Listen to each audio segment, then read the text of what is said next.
Hello दोस्तों, video में आपका स्वागत है। मैं हूं राकेश कुमार और आप देख रहे हैं जीआईएस एनसीईआरटी। दोस्तों, आज हम हल करने वाले हैं कक्षा 10 के गणित विषय की प्रश्नावली 6.2 के क्वेश्चन नंबर 1 से लेके क्वेश्चन नंबर 5 तक। ठीक है, बाकी से पहले की जो प्रश्नावली है वो मैंने इससे पहले वीडियो में हल करके बताई है।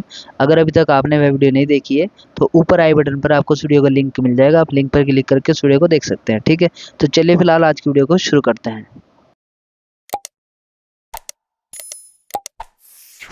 प्रश्नावली को हल करने से पहले आइए समझते हैं दो प्रमेयों को, जिसमें कि एक प्रमेय है 6.1 और दूसरी है 6.2। ठीक है, तो इन दो प्रमेयों को हम समझेंगे।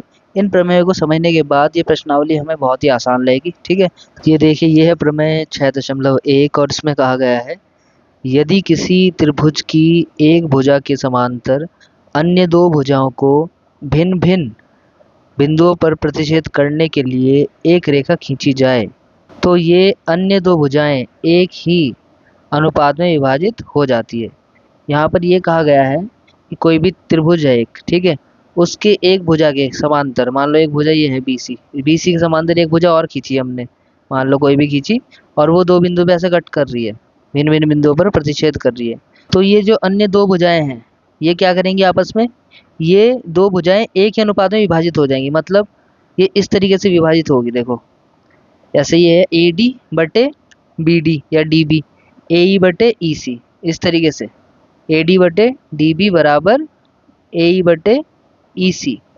तो ये अनुपात बराबर होंगे। तो थ्योरम में, प्रमेय में यही कहा जा रहा है कि एक त्रिभुज है, उसकी कोई एक भुजा ले ली आपने, मान लो ये वाली भुजा ले ली, इसके समांतर एक भुजा और खींची, तो ये जो भुजा है इन दो बिंदुओं पे जो इसको कट कर रही है बाकी दोनों भुजाओं को, तो ये जो दोनों भुजाएं बच गई है ये समान अनुपात में होंगी। ठीक है, जैसा कि आप देख सकते हैं, एक बार फिर से देख लीजिए, इस तरीके से विभाजित होगी ए डी बटे डी बी, ये किसके बराबर होगा, ए ई बटे ई सी के। ठीक है, तो ये कहने का मतलब है, यही चीज़ हमें यहाँ पर प्रूफ करनी है। ठीक है, तो देखते हैं इसका प्रूफ। सबसे पहले तो इसमें लिखेंगे, हम दिया है जो चीज़ हमें दी गई है उसको लिखेंगे। ठीक है, तो यहाँ पर हमें क्या चीज़ दी गई है, एक त्रिभुज है जो कि ये त्रिभुज ए बी सी, जिसमें हमें दिया है, जिसमें दिया गया है बी सी समांतर डी ई। इसमें बी सी है जो ये वाली साइड है ना, नीचे वाली, ये किसके समांतर है, डी ई के। ये चीज़ हमें दी गई है। ठीक है, और इसमें जो हमें सिद्ध करना है वो सिद्ध करना है कि जो इनका अनुपात होगा ए डी बटे डी बी बराबर ए ई बटे ई सी, ये बराबर होगा। ये चीज़ हमें सिद्ध करनी है, प्रूफ करनी है। ठीक है, इसके लिए हमें एक यहाँ पर रचना करनी होगी। रचना कुछ इस प्रकार से होगी कि बी ई और सी डी को मिलाना पड़ेगा। ठीक है, मिलाया। इसके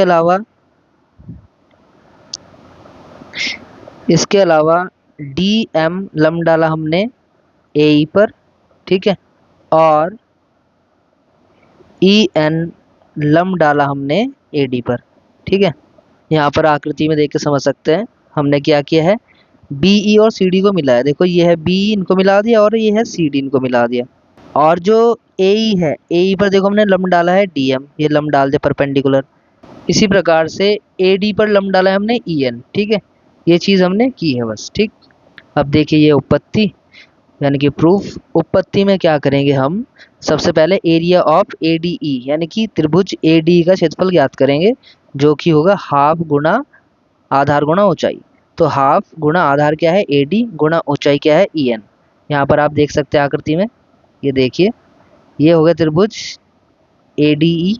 ठीक है, इस तरीके से यहाँ पर आधार क्या हो गया, ये हो गया ए डी, ये हो गया आधार, और ऊंचाई क्या हो गया, ऊंचाई हो गई ये लंब जो डला हुआ, ये ऊंचाई हो गई अब। ठीक, ये है ऊंचाई। तो इस तरीके से इसका हमने क्षेत्रफल निकाला है। ठीक है, अब एक बार फिर से इसका क्षेत्रफल निकालना है, एरिया ऑफ ए डी, फिर से वही हाफ गुणा आधार, इस बार आधार है ए ई हमने ले लिया है, ऊंचाई है डी एम। ठीक है, फिर से देख लेते हैं, जैसा कि आप देख सकते हैं, हाफ गुणा आधार, इस बार आधार हमने क्या लिया है, आधार लिया है हमने ए ई, यानी कि ये है इस बार आधार ए ई, और ऊंचाई क्या होगी इस हिसाब से, ये डी एम। ठीक है, डी एम हो गई ऊंचाई। तो त्रिभुज तो वही है, लेकिन क्षेत्रफल हम अलग अलग तरीके से निकाल सकते हैं। आधार एक बार कुछ और ले सकते हैं, ऊंचाई कुछ और ले सकते हैं। ठीक है, इसी तरीके से हम इसमें 2 बार इसको ऐसे लिख सकते हैं। ठीक है, अब हम बात करते हैं क्षेत्रफल त्रिभुज बी डी ई की। त्रिभुज बी डी का क्षेत्रफल तो ये हो जाएगा हाफ गुना आधार यानी कि बी डी गुना ऊंचाई यानी कि ई एन। अब बी डी को भी देख लेते हैं एक बार। ये देखिए, ये देखिए, ठीक है, ये हमारे पास बी डी त्रिभुज हो गया है। अब यहाँ पर आप देखेंगे आधार तो हमें मिल गया है बी डी, ये क्या हो गया, आधार हो गया। अब ऊंचाई यहाँ पर हमें दिख नहीं रही है। ऊंचाई देखो कैसे निकाली जाती है, जब कोई लंब डलता है, लंब के थ्रू निकाली जाती है। ठीक है, तो आपको एक चीज़ पता होगी, अगर कोई इस तरीके का त्रिभुज है यानी कि अधिक कोण त्रिभुज है, तो इसकी ऊंचाई हमें बाहर की साइड मिलती है। इस तरीके से ना इसको हम बढ़ा सकते हैं ऐसे, और बाहर की साइड इसकी हमें ऊंचाई मिल सकती है। ठीक है, तो ऐसे यहाँ पे काम किया गया है। अगर मैं इस त्रिभुज को थोड़ा और आगे बढ़ाता हूँ तो बाहर की साइड आप देखेंगे ये हमें इसकी ऊंचाई मिल रही है, जो कि है ई एन। ठीक है, तो बाहर की ओर मिलेगी इसकी ऊंचाई, क्योंकि ये एक अधिक कोण त्रिभुज है। अधिक कोण त्रिभुज, इसकी जो ऊंचाई मिलेगी वो बाहर की साइड मिलेगी, यहाँ से इसकी ऊंचाई तय होगी इस तरीके से। ठीक है, तो ऐसे हम इसको देख सकते हैं, यहाँ पर इसकी ऊंचाई का पता लगा सकते हैं। ठीक है, तो हमें ऊंचाई कितनी मिल गई यहाँ पर, ई एन। तो उस हिसाब से हमने हाफ गुना आधार गुना ऊंचाई यानी कि हाफ गुना बी डी गुना ई एन कर दिया है। ठीक है, ये आप देख सकते हैं। अब इसी प्रकार से बात करते हैं डी ई सी त्रिभुज की। ये हो जाएगा हाफ गुना आधार गुणा ऊंचाई। ये देखिए डी सी त्रिभुज है, तो इसमें देखिए आधार क्या माना मैंने, ई सी। अगर ये आधार है, ठीक है, ये हो गया आधार, तो ऊंचाई क्या होगी, इसमें वही काम करना पड़ेगा, क्योंकि ये भी एक अधिक कोण त्रिभुज है, तो इसको भी थोड़ा आगे बढ़ाना पड़ेगा हमें इस तरीके से। और यहाँ पर आप देख पा रहे हैं ये ऊंचाई हमें यहाँ पर मिल गई, जो कि है डी एम। डी एम क्या होगा, इसकी ऊंचाई होगी। ठीक है, तो वही हाफ गुना आधार ई सी गुना ऊंचाई यानी कि डी एम, तो ये ऊंचाई मिल गई हमें इसमें। ठीक है, तो इस प्रकार से यहाँ पर हमने ये 4 क्षेत्रफल निकाल लिए हैं। तो इस प्रमेय को आपको अगर सिद्ध करना है, प्रूफ करना है, तो ये तरीका आपको याद रखना पड़ेगा। चारों पहले इसमें क्षेत्रफल हमें ज्ञात करने पड़ेंगे। ठीक है, इसके बाद हम करेंगे area of A D E upon area of B D E. A D E का एरिया बी डी ई के एरिया के साथ देखेंगे। ऐसा क्यों कर रहे हैं हम, क्योंकि वो एक जैसा ही है देखने में ना, कुछ चीज़ें उसमें, तो वो कैंसिल हो जाएगी। तो ए डी का एरिया लिख दिया मैंने। ठीक है, फिर बी डी का लिख लूँगा, ये हाफ गुना बी डी गुना ई एन। अब यहाँ पर आप देख सकते हैं कैंसिल हो रहा है, हाफ से हाफ कैंसिल हो रहा है, ई एन से ई एन कैंसिल हो रहा है, बराबर में क्या बच जाएगा, ए डी बटे बी डी। ये बन गए समीकरण नंबर 1। ठीक है, अब इसी प्रकार से एरिया ऑफ ए डी देखना है, फिर से ए डी लेना है, लेकिन इस बार दूसरे वाला ए डी लेना है, और एरिया ऑफ डी ई सी के साथ लेना है, क्योंकि ए डी हमारे पास 2 है, एक हमने ऊपर ले लिया ए डी, एक ये नीचे ले रहे हैं। ठीक है, हाफ गुना इस बार दूसरा लेंगे ए ई गुना डी एम वाला, और अपॉन डी ई सी हाफ गुना ई सी गुना डी एम। देखो इसमें भी कैंसिल हो जाएगा, ये कैंसिल हो गए, ये कैंसिल हो गए, बराबर में बच गया ए ई अपॉन ई सी, समीकरण नंबर 2। ठीक है, अब एक चीज़ मैं आपको और बता देना चाहता हूँ यहाँ पर, वो आपको याद रखनी है। चूंकि त्रिभुज बी डी ई और त्रिभुज डी ई सी एक ही आधार यानी कि डी ई पर बने 2 त्रिभुज हैं। ठीक है, ये जो 2 त्रिभुज है बी डी और डी सी, इनका जो आधार है ना, बेस है, वो एक ही है। और जब ऐसे त्रिभुज होते हैं कोई जिनका एक ही बेस हो, तो उन त्रिभुजों का एरिया क्या होता है, बराबर होता है। इसलिए बी डी ई का एरिया बराबर हो जाएगा डी ई सी का एरिया के इक्वल। ठीक है, और ये बन गई समीकरण नंबर 3। ठीक, आकृति में भी देख लेते हैं इसको। बी डी देखिए पहले तो, ये देखिए बी डी ई, ये हो गया एक त्रिभुज। फिर देखते हैं डी सी, डी सी ई, ये देखिए दो त्रिभुज, इनका बेस क्या है, एक ही बेस है डी ई, ये कॉमन है, इसी बेस से दोनों त्रिभुज निकल रहे हैं, इसलिए इन दोनों त्रिभुज का क्षेत्रफल क्या हो जाएगा, बराबर हो जाएगा। ठीक है, अब इससे हमारी थ्योरम कैसे प्रूफ होगी, तो यहाँ पर हम लिखेंगे तब समीकरण 1, 2 व 3 से। ठीक है, अगर हम समीकरण 1, 2 व 3 को देखें तो यहाँ पर हमें दिख रहा है कि ए डी बटे बी डी है और ए ई बटे ई सी है, लेकिन ये बराबर कैसे होंगे, ये बराबर तभी हो पाएंगे जब ये दोनों बराबर होंगे।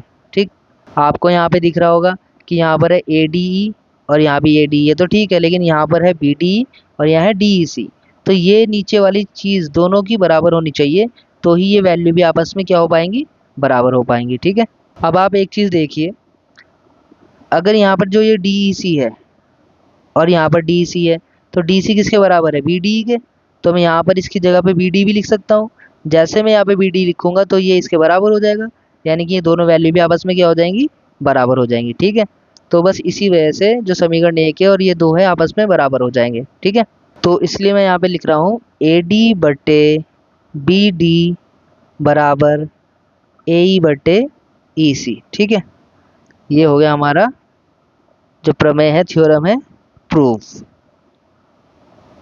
ये प्रूव हो गई। ठीक है, तो इस टाइप से ये करना था, ये पूरी थ्योरम आपके सामने है, ऐसे इसको समझना है।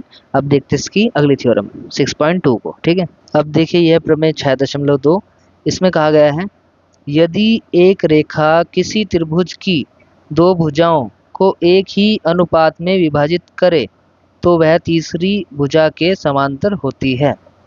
अभी जो हमने प्रमेय पढ़ी है उस प्रमेय में क्या कहा गया था कि ये रेखा इसके समांतर है। ठीक है, और अगर ये रेखा इसके समांतर है तो इनका अनुपात बराबर होगा, जो बाकी की दो भुजाएं बच गई, जैसे कि ए डी बटे डी बी और ए ई बटे ई सी, इस तरीके से बराबर होगा। ठीक है, लेकिन इस थ्योरम में क्या कर दिया, इसका उल्टा कर दिया। इस थ्योरम में कहा है कि अगर ऐसे अनुपात में दे दिया है, समान अनुपात में है ये, तो जो भुजाएं हैं डी ई वो समांतर हो जाएगी इसके बी सी के। ये प्रूफ करना है इस बार हमें। ठीक है, पहले हमें ये समांतर दी गई थी, हमने ये प्रूफ किया था, इस बार हमें ये दिया गया है, हमें ये प्रूफ करना है। ठीक है, और दोस्तों एक चीज़ मैंने बताई नहीं थी आपको, जो अभी हमने इससे पहले वाली ये जो प्रमेय पढ़ी है इसको हम बीपीटी भी कहते हैं, बीपीटी, ये आप याद रखना, बेसिक प्रोपोर्शनलिटी थ्योरम, यानी कि आधारभूत समानुपातिकता प्रमेय। और ये जो दूसरी हम थ्योरम पढ़ रहे हैं ये भी बीपीटी ही है। ठीक है, लेकिन ये जो बीपीटी है ये क्या है, उसका इन्वर्स है। इन्वर्स मतलब विलोम है ये ऊपर वाले का। ठीक है, जो 6.2 है वो 6.1 का उल्टा है, विलोम है, तो ये आप याद रखना बीपीटी के नाम से। तो आगे जब भी क्वेश्चन होंगे हम बीपीटी की बात करेंगे, तो ये ही थ्योरम है, आपको ये ध्यान में रखना है। ठीक है, तो अब सबसे पहले इसमें जो चीज़ दी गई है उसको लिखेंगे। त्रिभुज दिया गया है हमें, त्रिभुज एबीसी, त्रिभुज एबीसी में ए डी बटे डी बी बराबर ए ई बटे ई सी। देखो ये दिया गया है कि जो इसकी जो भुजाएं हैं वो समान अनुपात में है। ये हो गई हमारी समीकरण नंबर 1, तथा भुजा डी ई बी सी के समांतर नहीं है, समांतर नहीं है। ठीक है, यानी कि जो ये डी ई भुजा है ये बी सी के समांतर नहीं है, क्योंकि अगर ये समांतर हो जाएगी अभी तो ये तो प्रूफ ही हो जाएगी हमारी थ्योरम। ठीक है, जबकि ये तो हमें चीज़ प्रूफ करनी है, इसलिए यहाँ पे लिखेंगे हमें प्रूफ करना है डी ई समांतर है बी सी के। तो थोड़ी सी रचना इसमें करनी पड़ी। रचना है कि डी ई डैश समांतर खींचा हमने बी सी के। भाई हमने ये मान लिया कि इसमें डी ई जो है ये बी सी के समांतर नहीं है, लेकिन हमने एक और रेखा खींच ली डी ई डैश, हमने मान लिया कि ये है इसके समांतर। ठीक है, बी सी के। तो इस तरीके से काम कर रहे हैं। बस अभी हम इससे हम फिर डी भी प्रूव कर देंगे, भाई डी भी बी सी के समांतर है। ठीक है, इसके लिए उपपत्ति में हम लिखेंगे सबसे पहले, चूंकि डी ई डैश समांतर है बी सी के, इसलिए इसमें बीपीटी लग जाएगी। देखो बीपीटी मैंने आपको बता दिया। अब हमें पता चल गया जब ये डी ई है ये इसके समांतर है तो इनके अनुपात भी तो बराबर होंगे, यानी कि ए डी बटे डी बी बराबर होगा ए ई डैश, भाई ये ए ई डैश बटे ई सी, मतलब ई डैश सी। ठीक है, ये बन गया समीकरण नंबर 2। और लिख भी देंगे यहाँ पे कैसे हुआ ये हुआ बीपीटी से, बीपीटी से। तो ऐसे आया ये बीपीटी से। ठीक है, फिर हम यहाँ पर लिखेंगे समीकरण नंबर 1 व 2 से।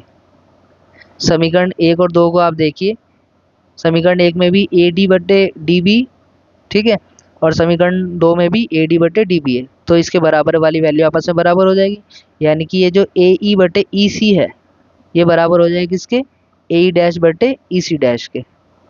ठीक है, तो यहाँ पे हम लिखेंगे ए ई बटे ई सी बराबर हो जाएगा ए ई डैश बटे ई डैश सी के। ठीक, अब हमें इसमें क्या करना है, प्रूफ करने के लिए दोनों ओर एक जोड़ देंगे, ए ई प्लस ई सी में भी एक जोड़ देंगे बराबर ए ई डैश सी में भी एक जोड़ देंगे। ठीक है, अब इसमें क्या करना है, क्रॉस मल्टीप्लाई कर लो या एलसीएम ले लो ई सी, और बन जाएगा यहाँ पे ए ई प्लस ई सी, और इधर हो जाएगा ई डैश सी, और यहाँ पर A E dash plus E dash C. ठीक है, ये आ जाएगा। इस तरीके से एलसीएम वगैरह ले लो या क्रॉस मल्टीप्लाई कर लो, जैसे भी आप करना चाहेंगे ऐसे कर सकते हैं। अब आप देखेंगे यहाँ पे ए ई प्लस ई सी आ गया, और इधर आ गया ए ई डैश प्लस ई सी। तो ए ई प्लस ई सी को अगर आप आकृति में देखेंगे, आकृति में आपको पता चल जाएगा कि देखिए ए ई प्लस ई सी, तो पूरा क्या बन रहा है, ए सी। ठीक है, ठीक, तो इसको हम लिख देंगे यहाँ पे ए सी बटे ई सी। इसी प्रकार से आप ए ई डैश देखो यहाँ तक, और फिर ई डैश सी देखो, वो भी ए सी बन रहा है, ये भी ए सी बन गया, अपॉन ई डैश सी ऐसे रहेगा।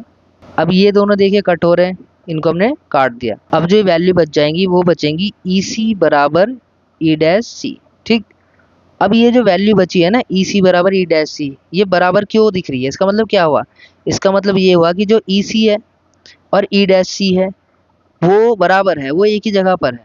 भाई ये ई सी और ई डैश सी ये दोनों बराबर तभी हो सकते हैं ना जब ये ई वाला पॉइंट है वो यहीं पर ही हो, या दोनों पॉइंट एक ही जगह हो, अलग अलग ना हो के दोनों पॉइंट एक ही जगह है, तभी तो ये बराबर हो सकते हैं।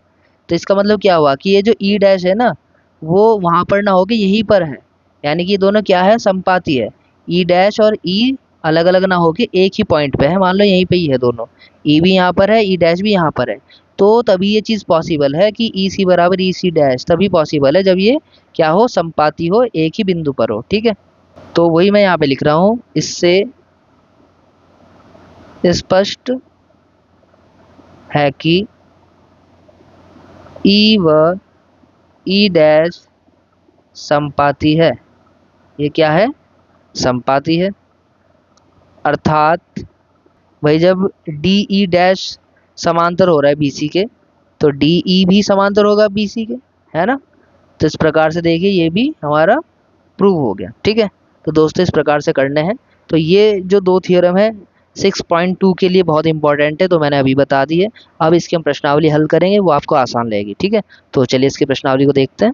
ये देखिए, ये है प्रश्नावली का क्वेश्चन नंबर 1, और इसमें कहा गया है आकृति 6.17 फर्स्ट पॉइंट और सेकंड पॉइंट में डी ई समांतर है बी सी के।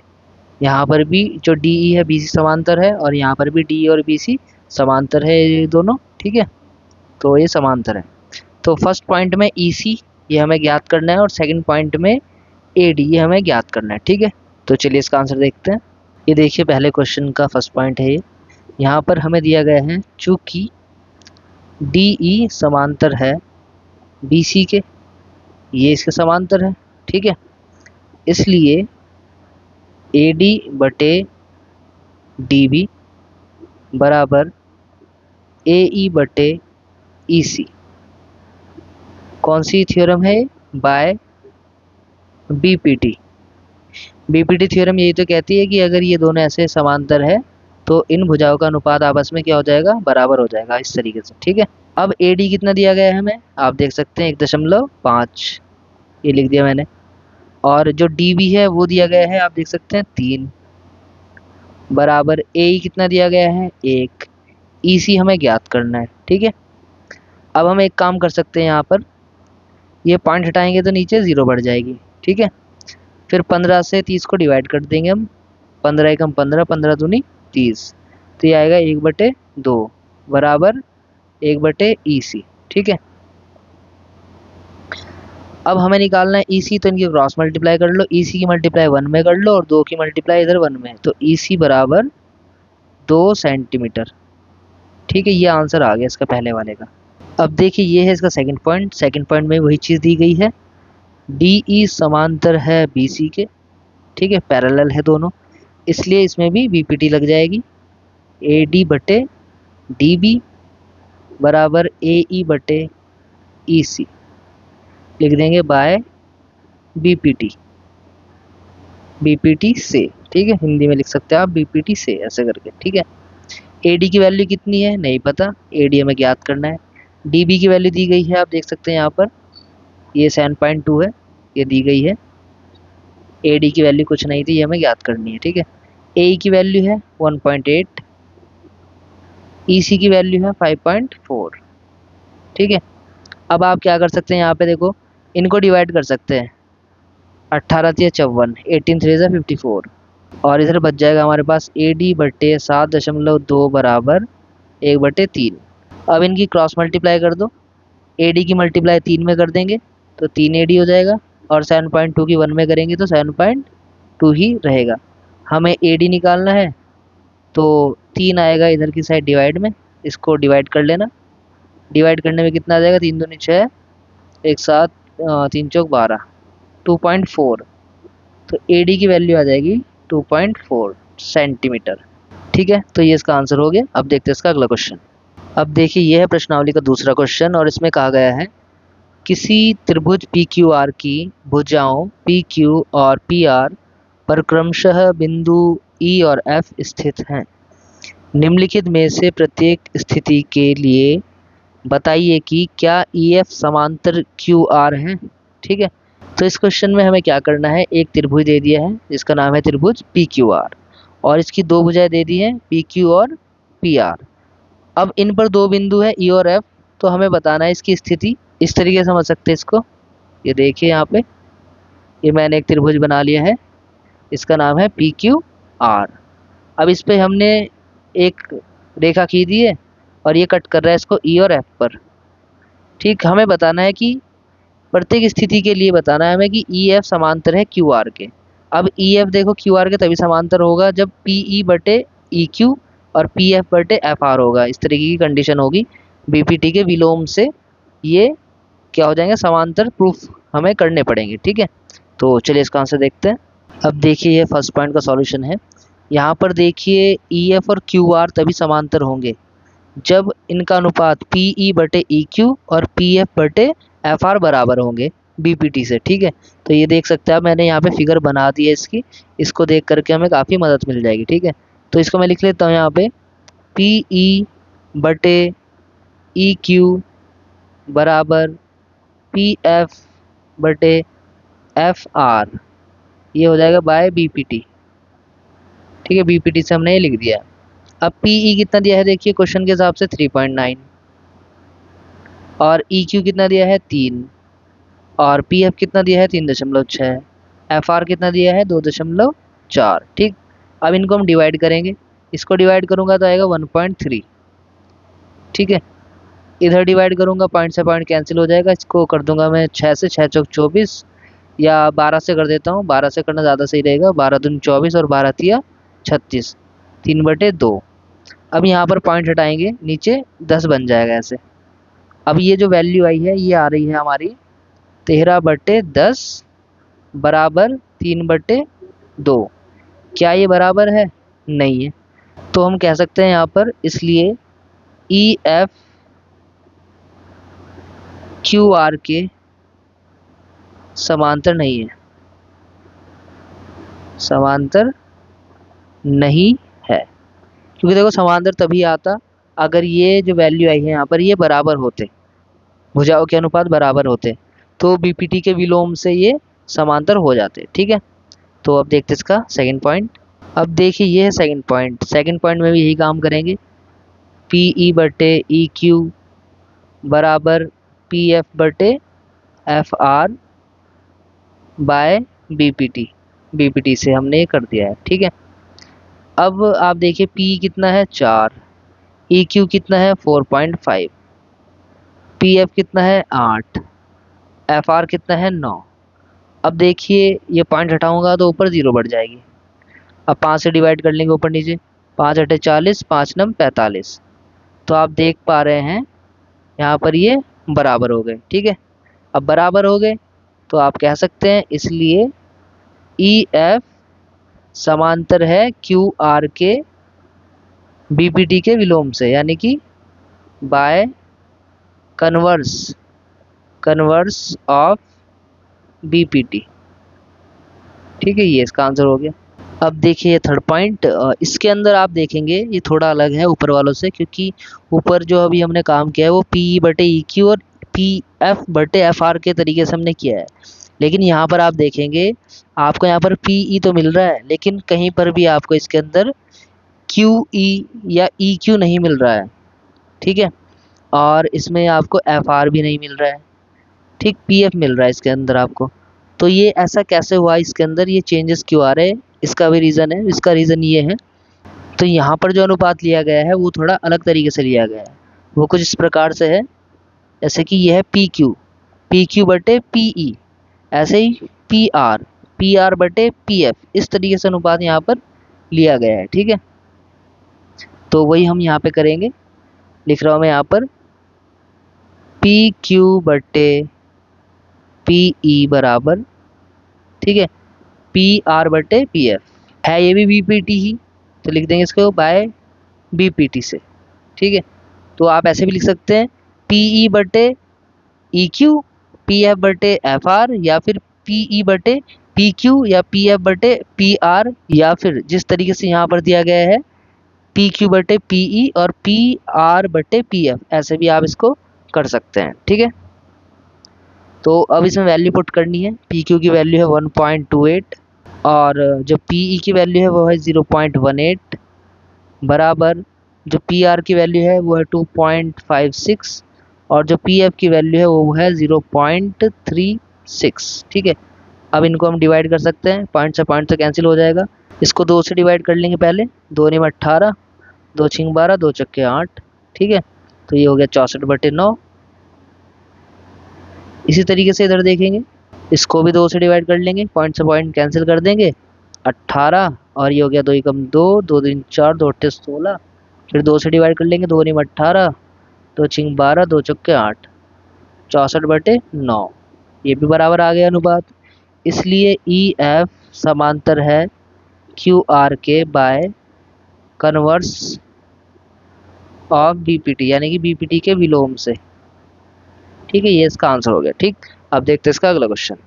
अब देखिए ये है क्वेश्चन नंबर 3 और इसमें कहा गया है आकृति 6.18 में यदि एल समांतर है सी बी के और एल एन समांतर है सी डी के हो तो सिद्ध कीजिए कि ए एम बटे ए बी बराबर है ए एन बटे ए डी के।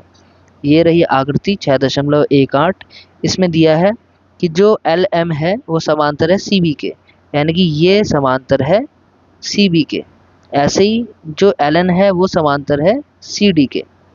तो हमें बताना है कि ए एम बटे ए बी और ए एन बटे ए डी ये बराबर है। ठीक है, तो चलिए इसका आंसर देखते हैं। ये देखिए क्वेश्चन नंबर 3 का सॉल्यूशन है ये। इस आकृति को मैंने सुविधा के लिए थोड़ा इस तरीके से बना लिया, इसको खड़ा करके बना दिया है। ठीक है, अब इसमें हम क्या करेंगे, 2 त्रिभुज पे काम करेंगे। एक है त्रिभुज ए बी सी, जैसा कि आप देख सकते हैं ए बी सी, इस त्रिभुज पे काम करेंगे। एक है त्रिभुज ए डी सी। ठीक, इन 2 त्रिभुज पे हम काम करेंगे। ठीक, फिर हमारा जो आंसर है जो सिद्ध करना है वो हो जाएगा। ठीक है, तो सबसे पहले हम बात करते हैं त्रिभुज ए डी सी में। इसमें क्या दिया है, जो एल एन है वो समांतर है सी डी के, जैसे कि आप आकृति में देख सकते हैं। अगर अब ये दोनों समांतर है तो कौन सी थ्योरम लग जाएगी, बीपीटी। तो बीपीटी के हिसाब से ए एन बटे ए डी बराबर ए एल बटे ए सी, ये हम लिख सकते हैं बाय BPT। ये हो गई समीकरण नंबर 1। यहाँ पर देखिए मैंने इस तरीके से अनुपात बनाया है, AN/ND ना करके मैंने AN/AD लिखा है, इसको ऐसे हम लिख सकते हैं। ऐसे ही AL/LC ना करके AL/AC लिखा है मैंने, ठीक है, क्योंकि हमें प्रूफ ही इस तरीके से करना है ना। आप प्रूफ में देख सकते हैं AB आ रहा है पूरा, यानी कि AM/AB पूरा आ रहा है, तो उसके हिसाब से मैंने यहाँ पे लिखा है। ऐसे ही दूसरी साइड आप देखेंगे AD आ रहा है पूरा, तो उसके अकॉर्डिंग ही मैंने यहाँ पर लिया है, ताकि हमारी वैल्यू भी इस तरीके से नीचे देखिए AD आ जाए, ठीक है। अब इसी तरीके से त्रिभुज ABC पे काम करेंगे।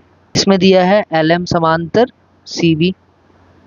ये जो LM है वो CB के समांतर है या BC के समांतर है, इसलिए इसमें भी क्या लग जाएगी, वही थ्योरम लग जाएगी BPT। तो इसको लिखूंगा मैं AM/AB बराबर AL/AC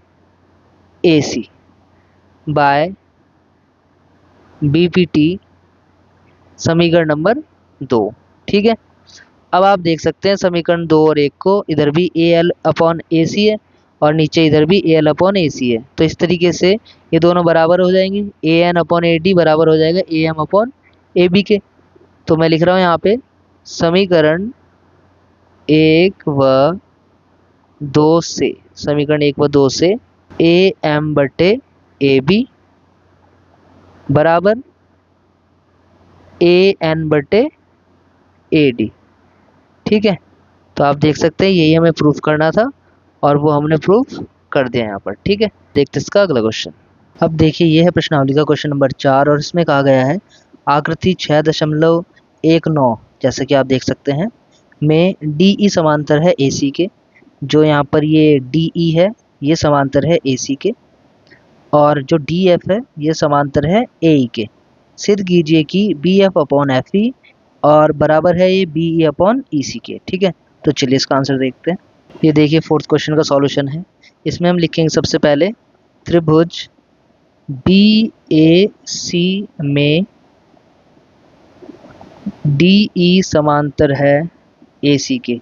आप देख सकते हैं BAC एक त्रिभुज है और यहाँ पर जो DE है वो AC के समांतर है, ये क्वेश्चन में दिया हुआ है, ठीक है। अगर इस तरीके की कंडीशन होगी तो हमें अगर इस तरीके की कंडीशन होगी तो हमें पता है कि यहाँ पर BPT लग जाएगी। तो BPT में क्या होगा, फिर इस तरीके से चलेगा कि BD/DA और BE/EC, ठीक है। इनकी जो ये भुजाएं होंगी बाकी दो जो समांतर नहीं है वो समान अनुपात में होगी, ठीक है। तो वही काम मैं यहाँ पे कर रहा हूँ, मैं यहाँ पे लिखूँगा, इसलिए BE/EC बराबर BD/DA।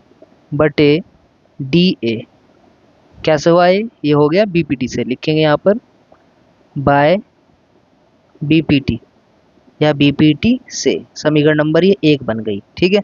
इसी प्रकार त्रिभुज BAE में DF समांतर है AE के, ठीक है। BAE में देख सकते हैं यहाँ पर DF समांतर है AE के, तो यहाँ पर भी BPT लग जाएगी।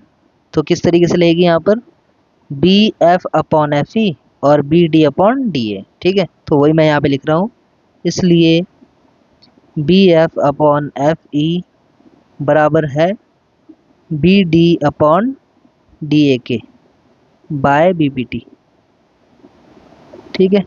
ये हो गई समीकरण नंबर 2। अब समीकरण 1 और 2 का यूज करेंगे। समीकरण 1 व 2 से, अब समीकरण 1 व 2 से आप देख सकते हैं समीकरण 1 में भी BD/DA है और समीकरण नंबर 2 में भी, तो इस तरीके से ये वैल्यू भी आपस में क्या हो जाएंगी, बराबर हो जाएंगी। इसलिए हम इसको लिख सकते हैं BF/FE बराबर हो जाएगा BE/EC के, ठीक है। और ये चीज़ हमारी प्रूफ हो गई, ठीक है। ये इसका आंसर हो गया। अब देखते हैं इसका अगला क्वेश्चन। अब देखिए ये प्रश्नावली का क्वेश्चन नंबर 5 और इसमें कहा गया है आकृति 6.20 में DE समांतर है OQ के। ये रही आकृति 6.20। यहाँ पर आपको मिल जाएगा डी ई, ये समांतर है ओ क्यू के, ठीक है, और डी एफ समांतर है ओ आर के। दर्शाइए कि ई एफ समांतर है क्यू आर के। तो ये जो पूरा ई एफ है ये क्यू आर के समांतर है, ये हमें प्रूफ करना है, ठीक है। तो चलिए इसका आंसर भी देखते हैं। अब देखिए ये है पांचों क्वेश्चन का सॉल्यूशन, और इसमें दिया गया है त्रिभुज है एक, जो आप देख सकते हैं पी ओ क्यू, ये त्रिभुज दिया गया है। इस त्रिभुज में ई डी समांतर है ओ क्यू के, तो वही वाला काम हो जाएगा, इसमें बीपीटी लग जाएगी। तो मैं लिख रहा हूँ यहाँ पर त्रिभुज पी ओ क्यू में डी ई समांतर है ओ क्यू के, इसलिए पी ई बटे ई क्यू बराबर पी डी बटे डी ओ, ठीक है। यही तो होगा त्रिभुज में, पी ई बटे ई क्यू और फिर यहाँ पर पी डी बटे डी ओ, ठीक, ये हो जाएगा। यहाँ पे लिख देंगे ब्रैकेट में बाय बीपीटी। ये हो गई समीकरण नंबर 1। फिर इसी प्रकार त्रिभुज पी ओ आर में, इसमें क्या है समांतर, डी एफ समांतर है ओ आर के। आप देख सकते हैं यहाँ पर डी एफ समांतर है ओ आर के, तो इसमें भी बीपीटी लग जाएगी। किस तरीके से लगेगी, इसमें पी डी बटे डी ओ, इधर से पी एफ बटे एफ आर, ठीक। तो लिख रहा हूँ मैं यहाँ पर पी एफ बटे एफ आर बराबर पी डी बटे डी ओ बाय बीपीटी, समीकरण नंबर 2, ठीक है। अब यहाँ पर समीकरण 1 व 2 का यूज करेंगे। समीकरण 1 व 2 से, समीकरण 1 व 2 से आप देख सकते हैं यहाँ पर भी पी डी बटे डी ओ है और यहाँ पर भी, तो इनके इक्वल जो चीज़ है ये भी आपस में बराबर हो जाएगी, ठीक है। इसलिए हम यहाँ पे लिख देंगे इसको कि जो पी ई बटे ई क्यू है बराबर है पी एफ बटे एफ आर के, ठीक। अब यही चीज़ आप इस आकृति में देखिए, पी ई बटे ई क्यू बराबर है P F upon F R के, यानी कि इस पूरे त्रिभुज में आप देखेंगे भुजाओं का अनुपात बराबर मिल रहा है। अगर भुजाओं का अनुपात बराबर मिल रहा है तो ये जो रेखा यहाँ से जा रही है जिसकी वजह से ऐसा हो रहा है, ये आपस में क्या हो जाएंगी, समांतर हो जाएंगी, ठीक है। यानी कि ये बीपीटी का विलोम लग जाएगा यहाँ पर।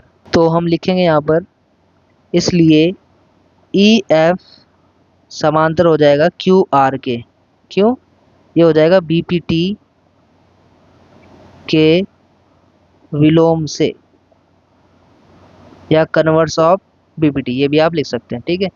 तो ये हमारा आंसर प्रूव्ड हो गया है, ठीक। तो दोस्तों आज की वीडियो में बस इतना ही, बाकी क्वेश्चन हम करेंगे अगली वीडियो में। तब तक के लिए bye, take care, thanks for watching.